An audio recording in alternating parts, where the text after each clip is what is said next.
Ok, bueno, entonces estos son un poquito de fisiología combinada con farmacología del sistema nervioso autónomo, porque primero es muy importante entender la fisiología detrás antes de realmente em, entender a profundidad por qué se utilizan los fármacos que existen para tratar distintas patologías. Entonces, bueno, considero que lo más importante para empezar es saber que existe, primero que todo, esta estructura cerebral que se compone de varios núcleos, pero dos de ellos son los que más nos van a importar en este momento. Uno de ellos va a ser el núcleo lateral o la sección lateral de la amígdala y el otro el central. Entonces, básicamente del tálamo y toda la información que proviene de allí, toda esta información va a pasar a la sección lateral de la amígdala, a la parte lateral de la amígdala. ¿Mm? Esta parte lateral de la amígdala lo que hará es que de cierta forma hablará, digámoslo así, o se comunicará con el núcleo central. Y el núcleo central va a tener tres eferencias principales. La primera de ellas es la sustancia crispera-acueductal. Ella se va a encargar de lo que comúnmente se conoce como el fight or flight reaction, que es básicamente ante una situación estresante, el cerebro tiene que decidir si huir o pelear. Entonces va a tener mucho que ver con el comportamiento defensivo, con, bueno, diversas respuestas comportamentales. La siguiente diferencia va a ir al hipotálamo. Allí lo que se va a regular por medio de esta aferencia va a ser el cortisol mediado por esta hormona, la ACTH, y los núcleos de la respiración. Listo. Y por último está el locus ceruleus, la última aferencia, que se va a encargar básicamente de la noradrenalina, de la secreción de noradrenalina, lo que aumentaría el eje simpático y pues todo lo que esto conlleva. Ahora bien, esto es muy interesante porque todas estas tres referencias que vienen del núcleo central, que bueno, provenían de aquí, tálamo, antes pasaron por la sección lateral de la amígdala, van a ser reguladas por la serotonina. Lo que quiere decir que si ella no está en los niveles normales, ¿sí? Si disminuye, aumentará el cortisol, que lo vimos acá, la noradrenalina, lo que va a llevar a ansiedad. ¿Listo? Y a muchos otros trastornos, pero sobre todo los dependientes de la ansiedad, que en otra ocasión profundizaremos mucho más en esos mecanismos y en la subdivisión de la categorización de los diagnósticos de ansiedad. Pues entonces por ahora tener muy claro este diagrama. Ahora bien, acá hay tres distintos flujogramas, pero lo más importante, bueno, vamos a centrarnos por colores, por eso lo dividí por colores. Entonces vamos a empezar con el azul, con toda esta parte azul. ¿Listo? Para saber cómo funcionan los fármacos que se utilizan para modular el sistema nervioso autónomo y sobre qué posibles patologías nos podrían servir, teniendo en cuenta todo esto que vimos acá anteriormente. Entonces empecemos con los autorreceptores alfa 2. Entonces, bueno, ellos van a estar en la hendidura sináptica, en la región somatodendrítica de las neuronas, y ellos normalmente, su actividad normal es disminuir la norepinefrina. ¿Listo? De eso ellos se van a encargar. Son autorreceptores que apenas sensan altos niveles de norepinefrina, dicen, ok, hay que disminuir esta norepinefrina, la norepinefrina se pega a ellos y bajan los niveles. ¿Listo? Entonces hay un medicamento que va a ser muy interesante, que es la mirtazapina. La mirtazapina lo que hará es bloquear estos receptores, ¿cierto? De manera que ellos no vayan a poder sentir los niveles de norepinefrina y por ende aumentará la norepinefrina en la hendidura sináptica, ¿sí? Esto va a ser muy importante porque esto lo que va a generar es una estimulación directa sobre los heteroreceptores alfa 1 de los somas de las neuronas serotoninérgicas. Y entonces indirectamente se estaría generando un aumento en la serotonina. Y lo que dijimos acá, todo esto depende de la serotonina. Y como todo esto depende de la serotonina, si estos medicamentos que generan un bloqueo de estos autorreceptores alfa 2 generan también indirectamente un aumento en la serotonina por medio de esa estimulación de los heteroreceptores de los somas, en los somas de las neuronas serotoninérgicas, pues aumentará la serotonina. ¿Y cuáles serán las consecuencias de ello? Pues mejorará, por ejemplo, en parte la alegría, la fuerza, el apetito y disminuyen la ansiedad, porque por medio de todos estos mecanismos también se genera ansiedad, ¿sí? Porque entonces, ¿por qué? Porque aumenta el cortisol, aumenta la noradrenalina, eh, se disregula el hipotálamo, entonces la persona va literalmente a sentir eh, pues aumentos en su respiración, como el tálamo acá, que es el que regula todo, pues sí, las sensaciones externas junto con la ínsula, ¿sí? Entonces el cuerpo ya no va a poder sentir bien o procesar bien, mejor dicho, estímulos que pueden no, o en condiciones normales, pues de este circuito, mmm, no causar ansiedad, no causar estrés, pero como este circuito no está funcionando, lo van a hacer. ¿Listo? Entonces, bueno, eso por un lado con respecto a la mirtazapina. Perfecto.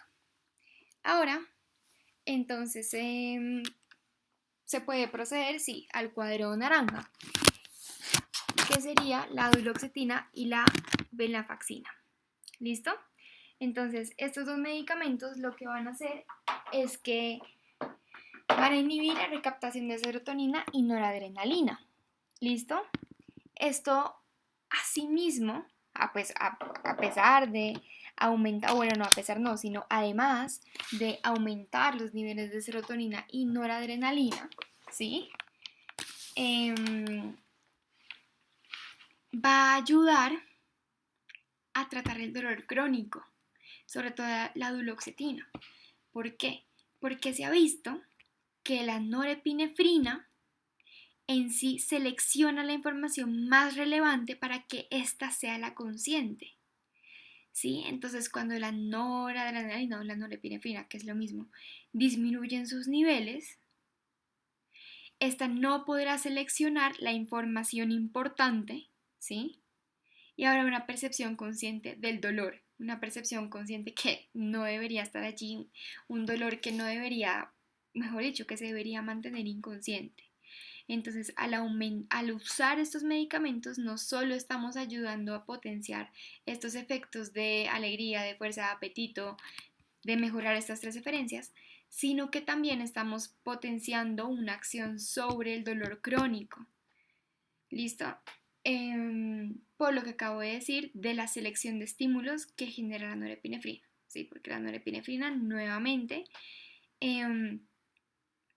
genera, o bueno, inhibe en condiciones normales estímulos dolorosos que deberían ser inconscientes. Cuando baja, esto no sucede y por el contrario, la persona va a sentir estímulos dolorosos y se generan, por ejemplo, condiciones como la fibromialgia. Listo, entonces ya vimos estos dos cuadros. Ahora bien, hablemos de unos receptores que son postsinápticos y que son alfa 2. Normalmente ellos lo que van a hacer es aumentar la norepinefrina y la dopamina, ¿sí? Hay medicamentos que logran un agonismo de estos receptores postsinápticos y pues por lo tanto potencian la acción normal de estos receptores, que sería aumentar norepinefrina y dopamina en el siguiente espacio postsináptico. Dos de ellos como ejemplo son la clonidina y la guanfacina. ¿Listo? Pero además de esto, lo importante, perdón, es saber que este aumento en norepinefrina y dopamina va a tener un impacto muy importante, porque aquí nombré un nuevo neurotransmisor que acá no habíamos nombrado, la dopamina va a tener un impacto muy importante en todo lo que es el circuito dopaminérgico. Entonces, esto es muy importante. El circuito dopaminérgico se va a dividir en lo que es la vía mesocortical, la vía mesolímbica, la tuberoinfundibular y la nigroestriada. Cada una de ellas va a tener una acción específica, ¿sí? Ahora bien, estos medicamentos que aumentan la dopamina van a influir siempre en este circuito dopaminérgico. Entonces, ¿qué va a suceder si yo aumento la dopamina, por ejemplo, en la vía mesocortical? En la vía mesocortical se ha visto que si se potencia, se aumenta la atención, la voluntad, la motivación, la concentración.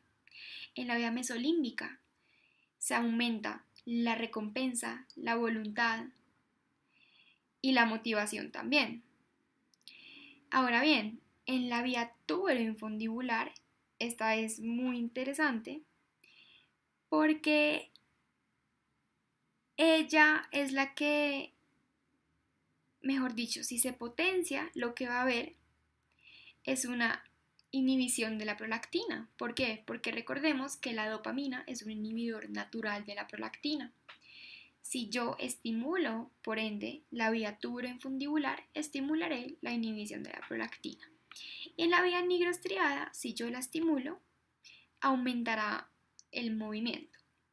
¿Listo? Entonces es por esto que los medicamentos que aumentan la dopamina van a influir directamente sobre todo lo que acabo de decir, que se deriva de estas vías del circuito. Entonces, tendremos un impacto directo sobre la atención, la voluntad, la motivación, la concentración, la recompensa, el movimiento también y la inhibición de la prolactina.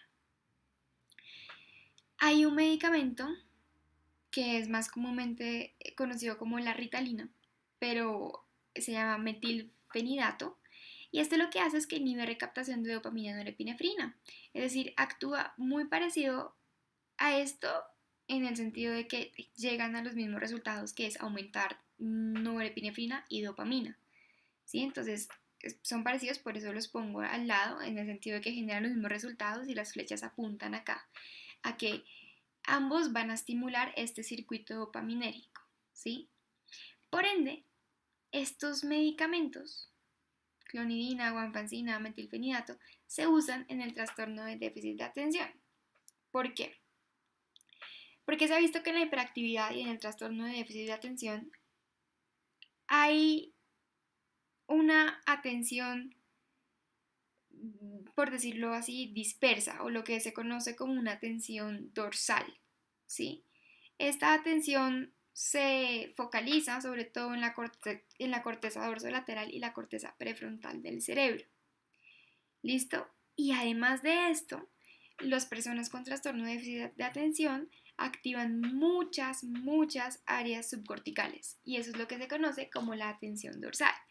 Se ha visto entonces que al aumentar la dopamina y la norepinefrina, se cambia de una atención dorsal a una atención ventral. Una atención ventral significa que hay una focalización mayor de la atención, y como vimos acá, esto se genera también por la estimulación directa de la vía mesocortical, sobre todo, que es la encargada de aumentar la concentración y la atención específicamente. Entonces es por esto que estos medicamentos se utilizan para tratar ese tipo de trastornos de atención.